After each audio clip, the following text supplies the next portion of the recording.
Hoy vamos a comenzar a ver la genealogía de Jesucristo, hombre. En las Sagradas Escrituras, las genealogías no se registran para satisfacer una curiosidad. Tampoco se registran para marcar el orgullo de pertenecer a una familia o una línea ancestral con algún tipo de abolengo, como a veces ocurre entre algunas personas. Si Dios se tomó el trabajo de remontarse a los antepasados del Señor Jesucristo, fue para documentar que las promesas a algunos hombres de la antigüedad fueron cumplidas, habilitando así la llegada de su Cristo, el Mesías, a través de su propio linaje, igual que como cualquier otro ser humano. Asimismo, la genealogía declara abiertamente que todos los miembros de la genealogía son de la misma raza humana que Jesús. Como Mesías que era o que es el Señor Jesucristo, tenía que cumplir ciertos requerimientos genealógicos prometidos en el Antiguo Testamento. Entre ellos, tenía que ser descendiente de Adán, tenía que ser descendiente de Abraham, tenía que ser descendiente del rey David. El Antiguo Testamento estipulaba además que la línea real del Mesías tenía que atravesar por los reyes David y Salomón. Finalmente, además de ser descendiente de Adán, Abraham y David, el Mesías tendría que ser hijo de Dios. Nosotros por brevedad ahora no podremos hacerlo, pero pueden leer tranquilos luego en sus casas cuando estudian todas estas enseñanzas, los registros que están en Mateo capítulo 1, del versículo 1 al 17, y en Lucas 3, del 23 al 38. Ahí están las dos genealogías. Usted va a encontrar cuando las estudies que no son paralelas, son más bien complementarias y en todo caso convergente en un mismo ser humano, Jesús. Un ser que era de la misma naturaleza que todos sus ascendientes. La genealogía viene así, Jesús termina acá, entonces Jesús y todos los que están arriba son de la misma raza humana. Por una de las genealogías llegamos a Jesús a través de María y por la otra lo hacemos a través del esposo de ella, es decir, José, que coincidentemente tenía el mismo nombre que su suegro, es decir, que el padre de María. Todas las personas tenemos una línea de parentesco que podemos trazar hasta nuestros ancestros. Jesucristo, como cualquier otro ser humano, también la tenía. Pasen conmigo, por favor, a Esdras. Vienen 1 y 2 Samuel, Reyes, Crónicas, Esdras, Nehemías. Al comienzo de Esdras en el capítulo 2. Cuando ustedes vean las genealogías ahí de Mateo y de Lucas, cuando dice hijo de, lógicamente, no quiere decir que era hijo de todos los de arriba. Obviamente, cada persona tiene un solo padre. Hijo de, en todo caso, corresponde a ser descendiente de, porque es mucho más práctico que decir hijo de, nieto de, bisnieto de, tataranieto de. Entonces se dice hijo de y quiere decir descendiente de. Eran muy importantes para Israel las genealogías. Por ejemplo, si en Israel un sacerdote no estaba en la genealogía, no podía ejercer el ministerio. Debían acreditar que tenían vínculo genealógico con Leví. En este punto acá tenemos que hacer una salvedad. Es muy importante destacar que en el caso del Señor Jesucristo, que es nuestro sumo sacerdote, Él lo fue de un orden diferente a Leví. Lo fue según el orden de Melquisedec y no según a Aarón como tenían que ser los otros. Es decir, que a él la genealogía, el Señor Jesucristo está en la genealogía no para trazar su línea hasta Aarón, porque no es así, sino es para trazar su línea genealógica hasta Adán, no hasta Melquisedec, porque Melquisedec no tiene ninguna línea genealógica como ustedes mismos pueden ver en Hebreos 6 y 7. Muy bien. Acá el Señor Jesucristo traza, no el Señor Jesucristo, sino Mateo y Lucas, trazan la línea de parentesco con Adán, con Abraham y con David, entre varios otros. Bueno, en Esdras capítulo 2, al final del capítulo 2, en el versículo 61 dice: y de los hijos de los sacerdotes, los hijos de Abaía, los hijos de Cos, los de Barzilai, el cual tomó mujer de las hijas de Barzilai, Gaaladita, y fue llamado por el nombre de ellas. Estos buscaron sus registros de genealogías y no fue hallado, entonces fueron excluidos del sacerdocio. Fíjese qué importante que era para Israel la genealogía. Esta es una de las razones e importancias y usos de la genealogía para Israel, no para nosotros. Nehemías, el siguiente libro, Esdras, Nehemías, capítulo 7, versículo 64 también. 64. Estos buscaron su registro de genealogías y no se halló y fueron de nuevo excluidos del sacerdocio. Las profecías del Antiguo Testamento también contribuían al interés de los israelitas en las genealogías. Dios había prometido a algunas personas que el Mesías sería uno de sus descendientes. Para probar esto también era muy importante mantener registros genealógicos precisos. Isaías capítulo 11, perdón.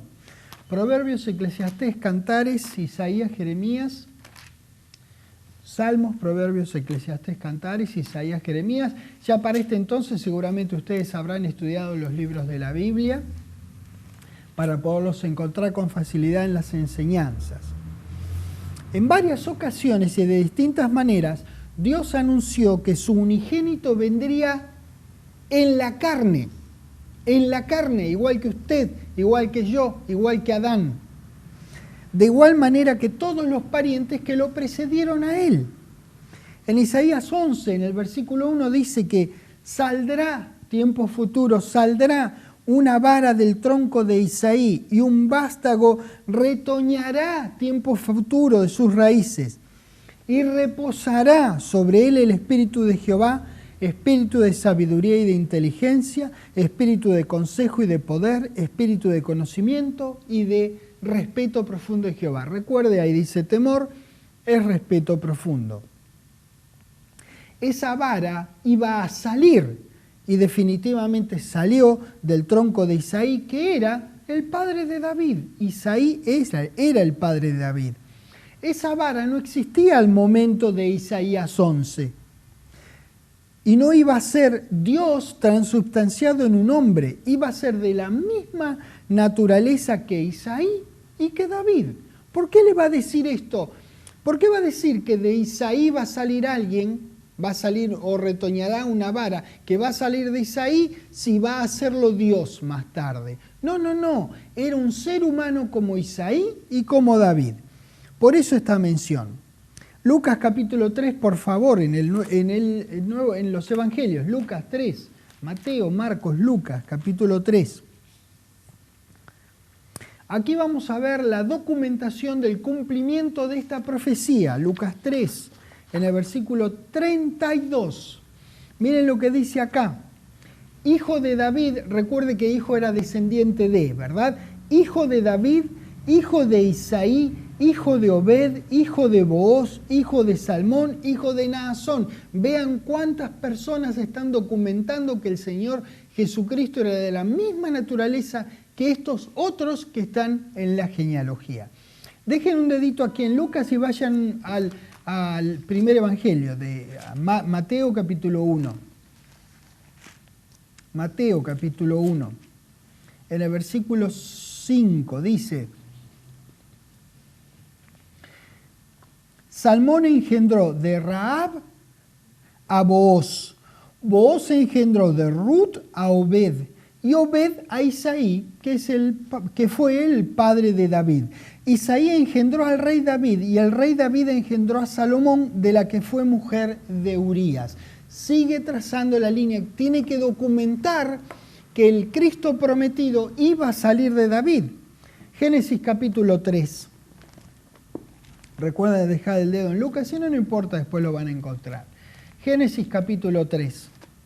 Acá Dios le dijo a Eva que de ella saldría la simiente para el Redentor, quien iba a producir una herida de muerte a la serpiente. Génesis 3, versículo 15. Todos imaginaban a dónde iba a terminar. En Génesis 3, versículo 15 dice: y pondré enemistad entre ti, le dice a la serpiente, y la mujer, y entre tu simiente, la de la serpiente, y la simiente suya. Esta estaba hablando de la simiente de la mujer. Te herirá en la cabeza y tú le herirás en el calcañar. Es decir, que la simiente producida por la herida producida por la simiente de la serpiente iba a causar un daño, pero no de muerte. En cambio, la otra, la simiente de la mujer, iba a causar en la serpiente un daño de muerte irreversible. De hecho, ya lo hizo. Falta para culminar, pero ya le hizo la herida de muerte a la simiente de la serpiente. Génesis capítulo 4, ahí nomás. Eva pensó, cuando Dios dijo esto, Eva pensó erróneamente que Dios estaba refiriéndose a su próximo hijo, cuando en realidad hubo que esperar miles de años para el cumplimiento de esta promesa de Génesis 3.15. Ahí en Génesis 4.1 miren lo que dijo Eva. Conoció a Adán a su mujer, Eva, la cual concibió y dio a luz a Caín y dijo: por voluntad de Jehová he adquirido varón. Acababa de nacerle nada menos que Caín. Así que ella no había adquirido varón por la voluntad de Jehová. Eso es lo que ella quiso decir, grave error de parte de Eva. Quien le nació entonces fue nada menos que Caín. Así que Eva no pudo ver cumplida la promesa de Jehová. No obstante, algunos miles de años más tarde, Dios cumplió lo que había prometido. El cumplimiento de esa promesa está en Lucas 3, donde habíamos dejado el dedo. Lucas 3, en el versículo 38. Hijo de Enós, hijo de Set, hijo de Adán y lógicamente también de Eva, y continúa diciendo, hijo de Dios. ¿Lo ven? Ahí se cumplió. Cuando nació el Señor Jesucristo, no cuando nació Caín, cuando ella dijo lo que dijo. La descendencia del Señor Jesucristo podía ser trazada hasta el mismo Adán, que había sido hecho, formado y creado por Dios. El Creador comenzó con la humanidad de la nada, partió de la nada y comenzó la vida de Jesús no de la nada, sino a partir del aporte de él, del Creador, en María. Todas las personas estamos emparentados con Adán. En un sentido muy general, todos somos hijos de él, es decir, somos descendientes suyos. Pero entre Adán y Jesucristo, que es llamado en la Biblia el postrer Adán, existe una relación muy singular. Primera de Corintios capítulo 15, por favor. Primera de Corintios capítulo 15. Muy bien. Por eso es tan importante la mención del primer hombre en la genealogía de Jesucristo, porque hay una relación entre este Adán y el siguiente Adán, el postrer Adán, el Señor Jesucristo. Primera de Corintios capítulo 15, en el versículo 45, dice: así también está escrito, fue hecho el primer hombre, Adán, alma viviente, el postrer Adán, espíritu vivificante. ¿Lo ven? El primer hombre, Adán, el postrer Adán, el Señor Jesucristo. ¿Por qué va a hacer esta conexión si uno era un hombre y el otro era una deidad? Hace la conexión porque tanto el primer hombre como el postrer Adán no eran deidades, eran seres humanos. La conexión genética con Adán, mostrada en la genealogía de Lucas, es muy importante. Él fue el primer ser humano que existió y el pecado entró al mundo por él. Nuestra identificación humana con Adán y con Jesús, vean, es absoluta. Nosotros somos seres humanos, usted calcula que sí, ¿verdad? Yo sé que soy un ser humano. También lo era Adán y también lo fue nuestro Señor Jesucristo. Dejando un dedito ahí, en Romanos, ¿cuántos dedos dejamos? Vamos ahora a Romanos capítulo 5, dejando un dedo ahí en 1 Corintios 15, Romanos 5. Es muy importante a los efectos del entendimiento de nuestra redención esta conexión que hay en las genealogías entre Adán y Jesús. ¿Por qué es importante? Muy simple, porque un hombre pecó, fue un hombre que pagó por aquel pecado para que nosotros tengamos acceso a Dios y todas nuestras iniquidades y nuestros pecados fueran retiradas del medio. Aquel hombre pecó, Adán, el postrer Adán, no revirtió la situación a través de todas las acciones redentivas que hizo. Por eso es tan importante entender que la conexión que hacen las genealogías entre el primer hombre y el postrer Adán. Romanos 5, versículo 12. Por tanto, como el pecado entró en el mundo por un hombre y por el pecado la muerte, así la muerte pasó a todos nosotros, a todos los hombres, por cuanto todos pecaron. También dejando un dedito acá, regresamos a 1 Corintios capítulo 15. Adán fue un ser humano y nuestro Señor también lo fue. Por eso pudo ser el pago perfecto por la falta cometida por el primer hombre. 1 Corintios 15, pero esta vez en el 21, donde dice, 1 Corintios 15, 21, porque por cuanto la muerte entró por un hombre, también por un hombre la resurrección. Porque así como en Adán, primer hombre, todos mueren, también en Cristo, el postrer Adán, todos seremos, permítanme que haga esta corrección, serán vivificados, pero como habla de nosotros, seremos vivificados. Romanos 4, ahí donde dejaron el dedito. Al mismo grado que es relevante conectar al Señor Jesucristo con Adán, también lo es conectarlo con Abraham. Romanos 4, versículo 11, que dice, y refiriéndose a Abraham, dice, y recibió la circuncisión como señal, como sello de la justicia de la fe que tuvo estando aún incircunciso, para que fuese padre de los creyentes. Mire lo que dice acá. Atención a este detalle, padre de los creyentes. Primero vimos la conexión que hace entre Jesús y Adán, ahora vamos a ver la conexión que hace entre Jesús y Abraham, porque están en la genealogía. Es muy importante que entendamos por qué están, de todos los personajes, estos son los más relevantes. Como sello de la justicia y la fe que tuvo estando aún incircunciso, para que fuese padre de todos los creyentes no circuncidados, a fin de que también a ellos la fe les sea contada como justicia. Abraham es el padre de los que creen y Jesucristo es el autor y consumador de la fe. ¿Qué le parece? Hebreos capítulo 12. Hebreos capítulo 12. Hebreos 12, versículo 2, dice, puesto los ojos en Jesús, el autor y consumador de la fe, el cual por el gozo puesto delante de él, sufrió la cruz, menospreciando el oprobio, y se sentó a la diestra del trono de Dios. ¿Qué le parece esta tremenda conexión de por qué está Abraham en la genealogía entre Adán y Jesús? Bueno, pues bien, Abraham es el padre de los creyentes y el Señor Jesucristo es el autor y consumador de la fe. ¿Saben que más bien que autor, el Señor Jesucristo fue el capitán o el líder de la salvación? Porque el autor, el generador, el pensador es nuestro querido Señor, nuestro querido Padre Celestial. El Señor Jesucristo fue el autor en el sentido que fue el capitán o el líder. ¿Ok? Eso fue. Entonces, de nuevo, puesto los ojos en Jesús, el autor, o más bien capitán o líder y consumador de la fe. Esa es la conexión. Para eso a nosotros nos sirve y la conexión está en las genealogías, como dije, entre Adán y Jesucristo. Para el pueblo de Israel era necesario saber que Jesús era quien había sido prometido como el Mesías. Por eso, Dios, que siempre hace lo correcto y siempre nos ayudó a nosotros, a su gente, a entender, documentó la parentela de su Hijo unigénito. Lo hizo a través de las distintas generaciones para que no haya lugar a la mínima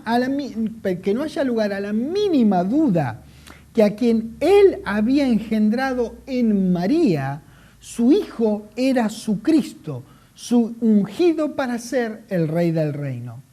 Además, quedaba perfectamente claro que ese singular Hijo de Dios era de carne y huesos como todos y cada uno de sus ancestros. ¿Por qué ponerlo a Jesucristo ahí en una genealogía de un montón de seres humanos y aparece Él como, no sé, una deidad?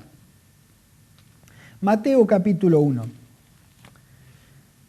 Siendo que Jesús es el Cristo de Dios, entonces también es importante el vínculo entre David y Jesús. David fue el rey más sobresaliente, fue el rey más fiel, fue el rey más respetuoso de Dios de todos los reyes de Israel y luego de Judá. Nuestro Señor descendía de ese maravilloso rey del pueblo de Dios.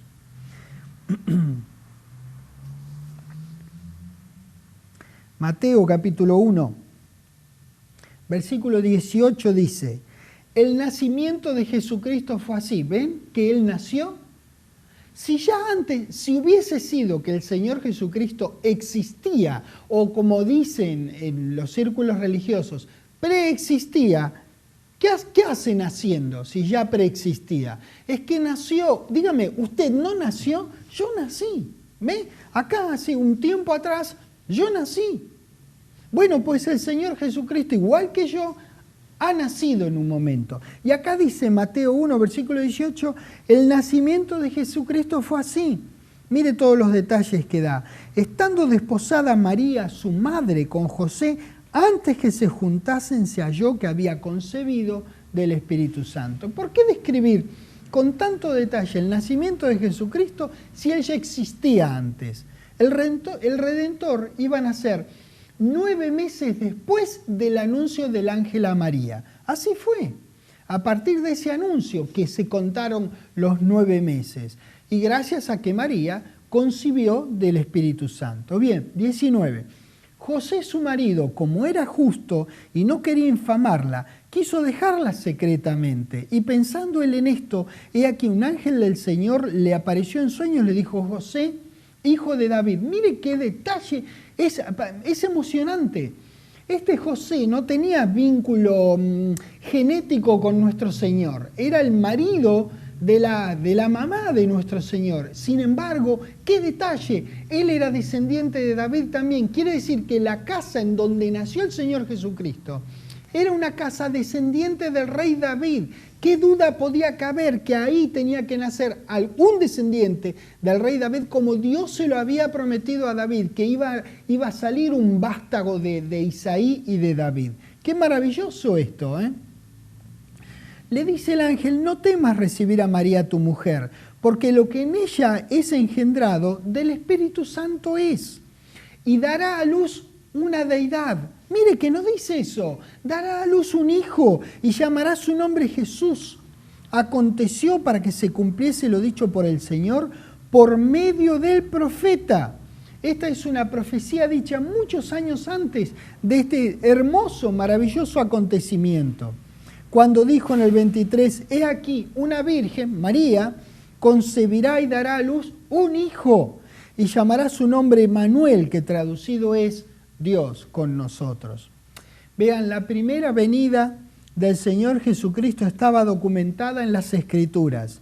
Dios a lo largo de la historia había hecho conocido su interés en que su gente supiera que la promesa a Abraham era de heredar la tierra en el reino de Dios con su Cristo, su ungido, el Mesías a la cabeza. Por eso es que vez tras vez hizo mención de la primera venida y de algunos detalles acerca de esa primera venida.